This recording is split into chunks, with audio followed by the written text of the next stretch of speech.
complimenta, I think. Yeah? I know I'm not supposed to say your name, Sacco, but I can't avoid it. I would just like to say that it's been a homecoming to be here with you all in Finland. And some of it is who you are in Finland, but also some of it is who you've asked to the party. And certainly looking at Clary and her amazing work. So I guess I'd just like to say a little bit about home. For children, home, the bathtub, is their ocean. And the Chesterfield is their mountain. And the parents are their imam or their pope. So home is hugely influential in the lives of children, and I will be speaking about children and childhood. So I guess all to say that this summit is about innovation, and rather than give you the nuts and bolts of Roots of Empathy, because you can go on our website and find out about it, I'd like to speak a little bit more about why Roots of Empathy and how Roots of Empathy. As Sacco said, I was deeply distressed about the suffering of children who cannot defend themselves.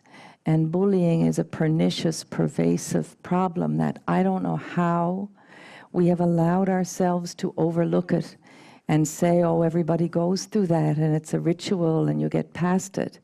You know, if children had a wound that was bleeding, we'd run for Band-Aids.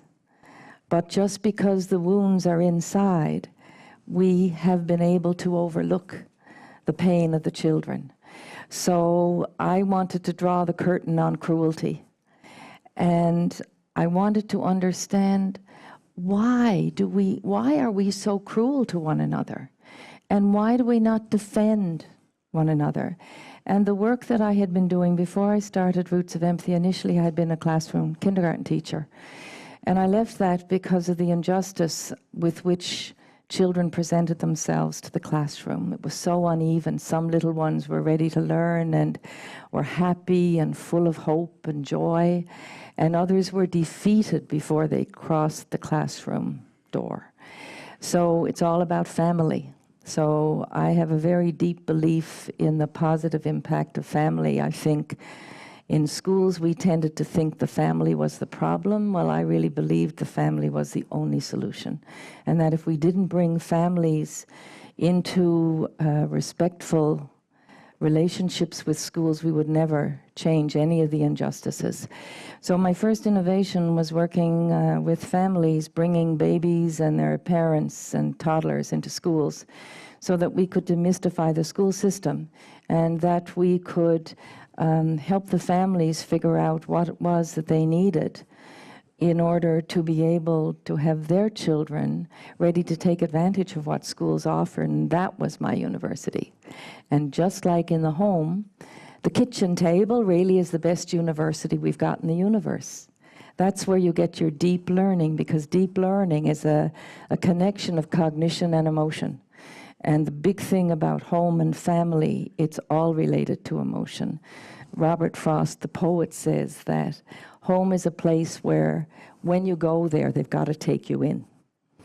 And I believe that's pretty important. So with the issue of violence and bullying, I was trying to figure out why. And I realized that the people who were doing the bullying, the people who were meting out domestic violence, the people who were hurting their children, which I saw so much of, whether it was physical or sexual abuse, tremendous suffering, whether it was mental anguish or physical anguish, the common denominator was the absence of empathy.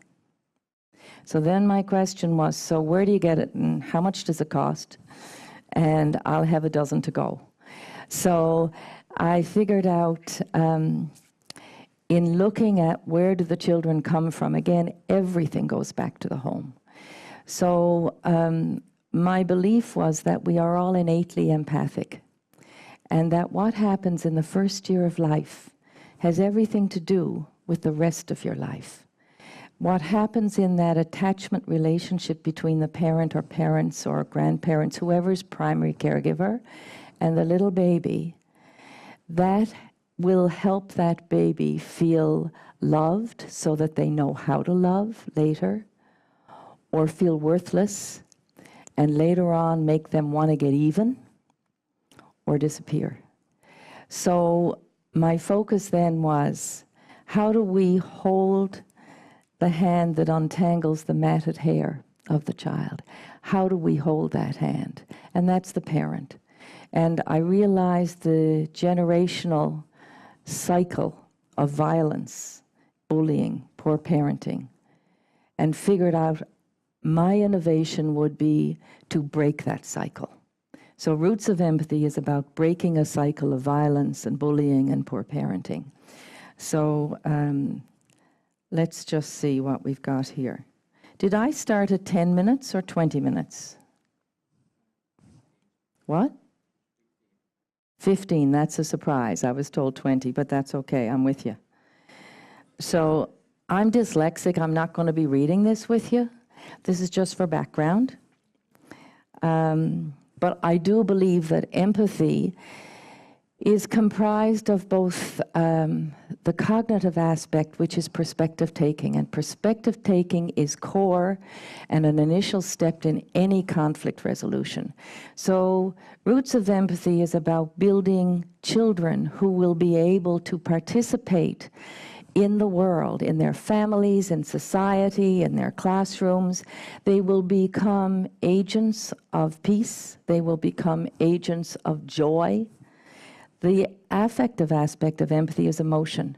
And in Roots of Empathy, we bring that attachment relationship where empathy develops into a classroom. We show the children what love looks like. The instructors are not the classroom teachers. The instructors are people who we train, who we give curriculum to, who we give huge mentoring to. We bring the gift of Roots of Empathy to the classroom teacher. Teachers are crucial. We have to love our teachers. So the gift is that teachers can see their children in a way that they would never be able to.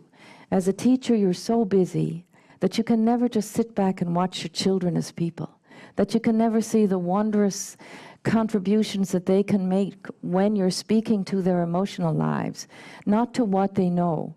Because Roots of Empathy doesn't care what you know. It's going to be changed tomorrow anyway. We care what children think and feel.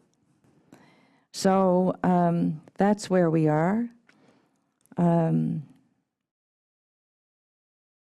Okay. It may be cute, but I promise you it's substantial. And it's very easy to fluff it off and say, oh, it's about babies. It's that baby program. It's about tomorrow and the next day. It's about the legacy we have for our little children. So we've reached over 800,000 children. This is just to say that as an old school marm, you don't dare be going into a classroom unless you're totally well prepared, you know what you're doing, and you can explain why you're doing what you're doing. And we use a tiny teacher. So this is a metaphor, really. In Roots of Empathy, we measure what we treasure. And I'm not talking about the length of the baby.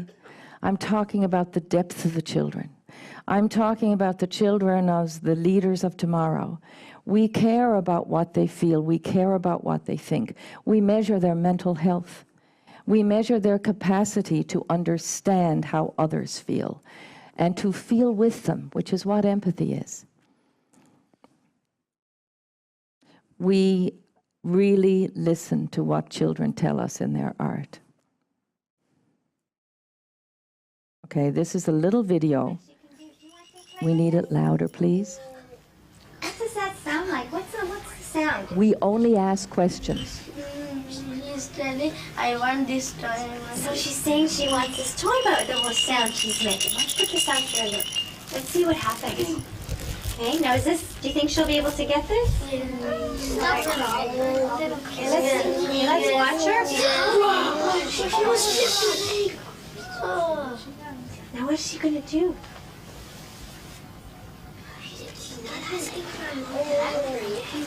Yes, let's see if she keeps trying. What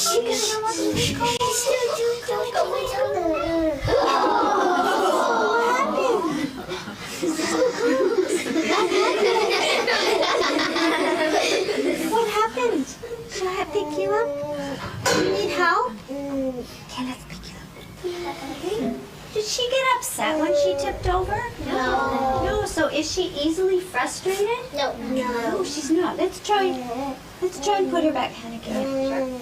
Put her back a little bit closer again. Just think she's Whoops. I think she's ready to do something else. Let's see if she tries again. It's dancing. Want to try again? What do you think? Do you think she wants to try? What do you think? He wants to try again. Do you think she wants to try again? See, look at her body's reaching. Let's try and see what happens. I want to see her do this. Does anybody remember when she was learning to roll over? What? She kept trying. Uh-oh. Is that okay? Should we try? Make it a little closer? So in that scene where poor little baby May bumped her chin for the second time, and she turned around to her mommy, the Roots of Empathy instructor said to the children, "Why do you think baby May turned around to her mommy?" And the little boy who kept asking questions, who's just learning to speak English, and kept referring to baby May as he. The Roots of Empathy instructor never once corrected him. She never once praised any child. She acknowledged what they said. She asked 18 questions in a minute and a half. We go with the principle of intrinsic pride. We don't want any ribbons, stickers, or medals. We want children to value what they think and they feel, not to be praise junkies, but to contribute authentically to the classroom only when they have something genuine to ask about. But the little boy who was struggling and so contributing, he said, baby May turned around to her mommy to say, "Am I okay?" And the Roots of Empathy instructor said, "And what did the mommy say?" And he said, "The mommy said, you're good to go." But not a word was spoken. And that's what life is. The deepest transactions are emotional and don't have words. But that little boy could read the transaction that was going on. I have to show you the uniform baby May wears. They change their uniform 3 times a year. We start with 2 to 4 months old. We see the baby through the first year of life. All year long, the baby visits each month. The reason the first year of life, that is where you can break the cycle. That's where empathy develops. This is a social innovation here. You cannot teach empathy. Empathy is not taught, it is caught experientially. The program is completely experiential. So it's difficult to grasp, but I have to say, because we have the honor of being in a classroom during instructional time, I decided very early on that we would have rigorous research. And we have research partners all over the world. We've got research on 3 continents. All of the research says when empathy goes up, violence, aggression, bullying go down. The big news is pro-social behavior goes up. This is a neuroscience slide. I've always said, and you know, when I used to say this back in 1981 when I'm very old, when I started my first social innovation, again, school-based, I think if you want to change the world, you got to go to school. So I believed that all learning happens in loving relationships. So I used to say love grows brains, and people used to giggle, thinking it was soft. Now the neuroscientists quote us. They say, yes, love does grow brains. I used to talk about empathy a lot in 1990. And people used to say, Mary, you're embarrassing yourself talking about empathy. It's soft and frivolous. Now, there's bookshelves in bookstores filled with empathy. We have a massive empathy deficit, which we can change. We can do this. So there's a lot of research. I'll just share it there with you. The one thing is, we go to the children. Every single child in Roots of Empathy evaluates their experience every year. Every volunteer instructor, every volunteer parent, but most importantly, the classroom teacher who knows what's going on. You can't fool the teacher. Not only do they know their children, who they're committed to for that year, they know children from the past. So we celebrate the children, and I just wanted to say that before I end, the future of education is crucial. What is the legacy our little children will have? What will they bring to the future? And I think the future of education, the most important word is empathy. What do we want our children to have as they leave us after school? If they have empathy, they have the capacity to connect to others. We have a crisis of connection in society. We will have empathic children. If children have a sense of belonging when they go to school, they will know how to include others. They will be able to learn. The idea that school should be a homecoming for children, that it should be a place where every child feels they belong. This idea of high tech, absolutely, we have the most exciting explosion of technology, which I embrace wholeheartedly. But we have to be high touch too, because children, the landscape of childhood has changed incredibly and will continue to change, but childhood is essentially the same. It should not be a race, it should be a feast like the dinner we had last night. And I think it's up to us to protect childhood for children, to embrace change wholeheartedly, but to hold on to the thread of tomorrow, which is our children, and to celebrate them. So thank you very much for being part of all of this and for inviting me to be part of it.